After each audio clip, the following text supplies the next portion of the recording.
Good afternoon, ladies and gentlemen. This is Mr. Holmes getting ready to talk to you guys about complex numbers. Now, a complex number is a number that has two parts. It has a real part and it has an imaginary part. Alright, the real part is represented by the variable a. The imaginary part is the part with the I, bi. Okay? Before we go too far into this, there's two things that I want to bring back to your attention. One, here, this is our little side note. Note that the square root of a -1 is equal to the variable I. It's our imaginary part. Alright, so the square root of -1 is equal to I, and if we were to square I, it means we're going to square the square root of a -1, which is equal to -1. So all in all, just note that the square root of a -1 is equal to I, and I squared is actually equal to -1.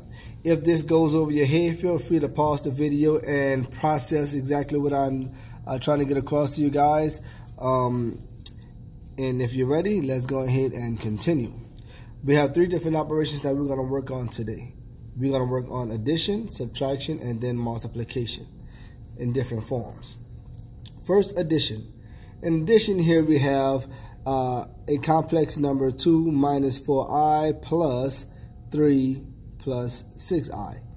In this case here, whenever you get ready to add complex numbers, you're going to add the real part with the real part. Now keep in mind, the real part is the part without the I. The imaginary part is the part with the I. In this case here, my real part is 2 in my first complex number. My real part in my second complex number is 3. So I'm going to add my 2 and my 3. And this is how I'm going to get positive 5. Not the best looking 5, but 5 nonetheless. Here we have, now we have our imaginary parts, which is a -4i and a positive 6i. We're going to combine these two here with a -4 and a positive 6, and I'm going to get a positive 2i. Believe it or not, ladies and gentlemen, that's it for adding complex numbers. It's just that simple. You're going to add the real with the real and the imaginary with the imaginary. As far as subtracting them, however, it takes just a small step further. All right? We're still going to combine the real part with the real and the imaginary with imaginary. The only difference here is, notice here we have a minus sign. That minus sign should send a red flag to us and tells us, wait a minute, we don't subtract nothing, but we add everything.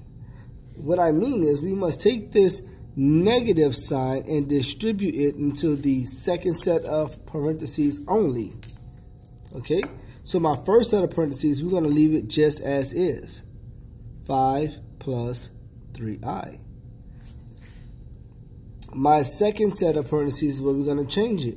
Here, this minus sign is actually a -1, so we're going to distribute this -1 inside these parentheses. So now what that would do is that would make my positive 7 now a -7. And this would make my positive 5i a -5i when we distribute that -1 inside of my second set of parentheses. When I do this here, now I'm going to combine terms. I'm going to combine like terms. Okay, I'm going to combine the real with the real, 5 and the -7. So I'm going to do 5 minus 7. This is how I get my -2. And I'm going to combine the imaginary with the imaginary part. So I have my 3i and I have a minus 5i. So here I have 3 minus 5, which is also going to give me a -2i. You're going to treat the i's like variables when you're adding and subtracting, meaning you're not to raise any exponents.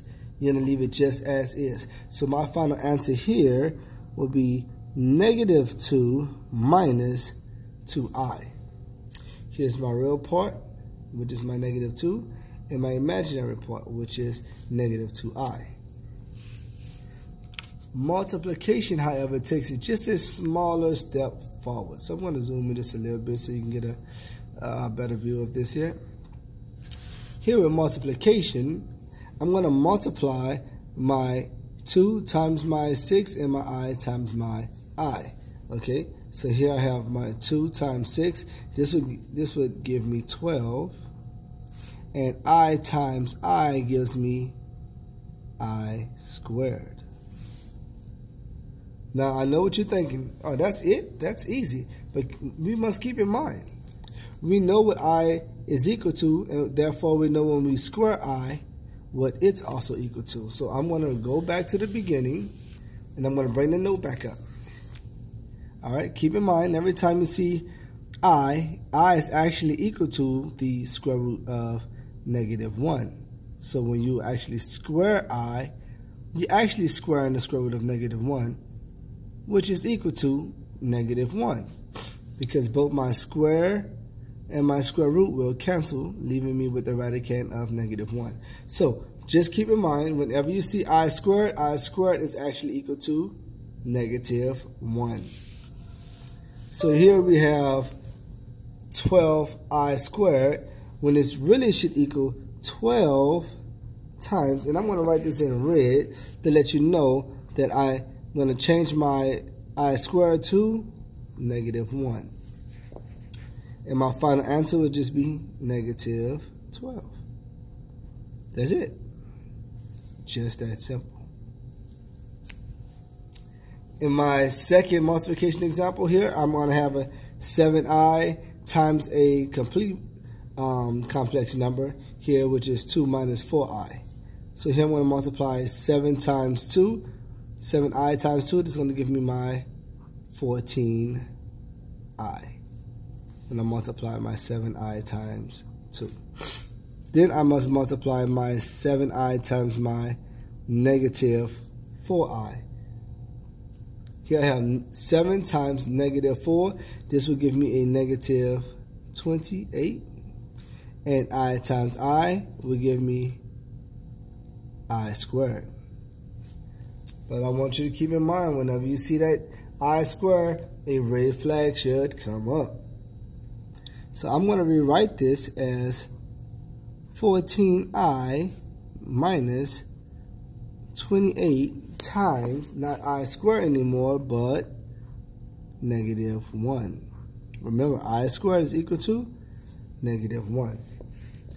That being the case, we have 2 negatives will give me a positive. So I'm going to write this here in standard form where my real part comes first. So here I have -28 times -1, which will give me a positive 28.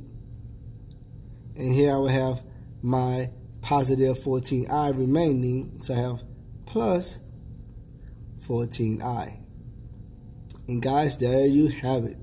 We just multiply complex numbers. Just that simple. Just please keep in mind that the real part must come first and the imaginary part comes second. This has been Mr. Holmes explaining complex numbers. I'm going to tell you, like I tell my students, have a blessed day.